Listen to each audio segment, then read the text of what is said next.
Urge, en direct, Nurmagomedov fête son triomphe dans sa ville natale après avoir battu MC Grigoreta Uni versus Chine. Jusqu'où peut aller leur confrontation?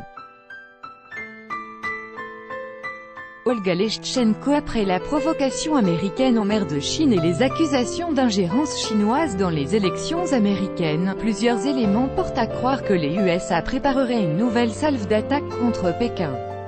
Mais quel levier Washington peut-il encore actionner dans cette guerre et en quoi pourrait consister la riposte chinoise? Les tensions entre les États-Unis et la Chine ne semblent pas s'apaiser. Au contraire, depuis les 2 dernières semaines, le conflit présenté comme commercial s'est doublé de crispations dans les domaines militaires et politiques, un grave incident en mer de Chine méridionale ainsi que des accusations d'ingérence du géant asiatique dans les élections américaines n'ont fait qu'exacerber cette confrontation. Erreur de calcul, la guerre commerciale n'a pas donné le résultat escompté par les États-Unis, estime Sergueï Sanakouev, directeur du centre analytique russo-chinois, dans une interview à Sputnik. Trump pensait que la Chine, comme avant, se mettrait à la table des négociations pour trouver un compromis, poursuit-il, avant d'ajouter « Je crois que c'est là qu'il s'est trompé dans ses calculs ». Les discussions entre les 2 premières puissances économiques mondiales sont au point mort depuis des mois.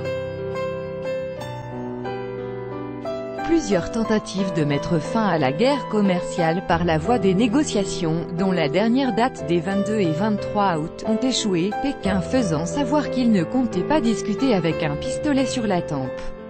L'Empire du Milieu est allé jusqu'à claquer la porte au nez de Washington fin septembre, en annulant un cycle de discussions prévu dans la capitale américaine. Trump a eu recours à sa pratique privilégiée, il a laissé entendre qu'indépendamment de l'issue de ces négociations, il envisageait d'augmenter les tarifs douaniers, explique M. Sanakouev. Selon l'expert, cet échec dans leur tactique a conduit les États-Unis à des démarches chaotiques, mais les a également incités à recourir aux mesures d'un autre type, celles qui ont fait leurs preuves sur la Russie, soit accusée de tous les maux en vue de justifier des actes ultérieurs. Jusqu'où peut aller l'offensive américaine? À quoi peut-on s'attendre encore alors que 2 puissances mondiales s'embourbent déjà dans une guerre commerciale sans merci, s'imposant de part et d'autre des tarifs douaniers punitifs sur des centaines de milliards de dollars de marchandises? Pour Sergueï Loukonine, responsable du secteur économie et politique de la Chine au sein de l'Institut de l'économie mondiale et des relations internationales, IMEMO, le passage de la confrontation sur le terrain politique a été sans surprise. Il prévoit dans ce contexte l'emballement autour des droits de l'homme en Chine, surtout par rapport aux Ouïghours, minorité musulmane de la région du Xinjiang, à l'extrême nord-ouest du pays. Les accusations de cybercriminalité ne sont pas non plus à exclure, poursuit-il, ajoutant « C'est une stratégie générale des États-Unis et il est fort probable que le nombre de ces accusations ira croissant. »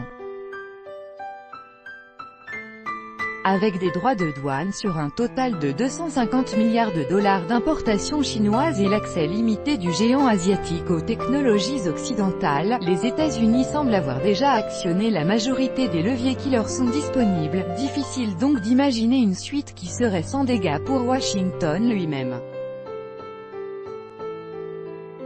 Une dépendance générée par l'époque du globalisme, l'ouverture des marchés est valable, par ailleurs, dans les 2 sens.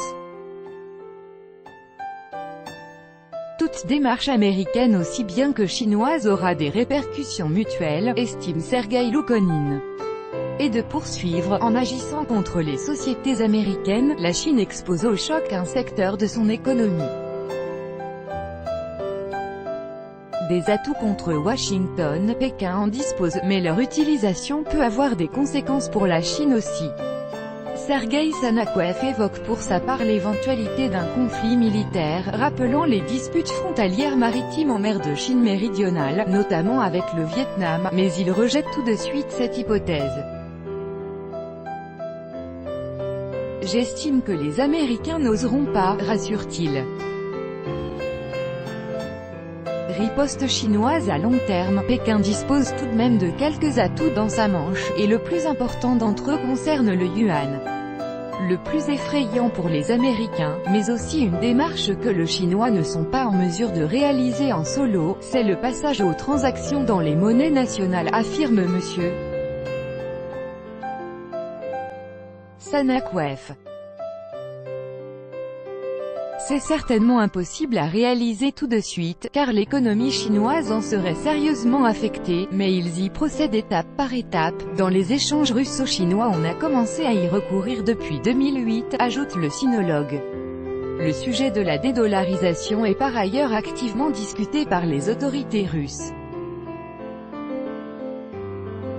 Le ministre des Finances Anton Silvanov a remis au gouvernement, début octobre, un projet prévoyant des privilèges en matière d'imposition pour les entreprises effectuant des paiements en roubles. Quoique polémique et certes non immédiate, l'idée de la Russie, qui cherche à réduire la circulation du billet vert dans le commerce mondial, trouve de plus en plus d'adeptes parmi les pays émergents, dont principalement la Chine. Il peut s'avérer que plusieurs pays du monde forment des blocs contre l'actuel modèle de globalisme, admet Sergueï Sanakweff. Et de conclure, il pourrait s'avérer aussi qu'il s'insurge contre l'hégémon, qui ne respecte pas les règles qu'il a écrites lui-même.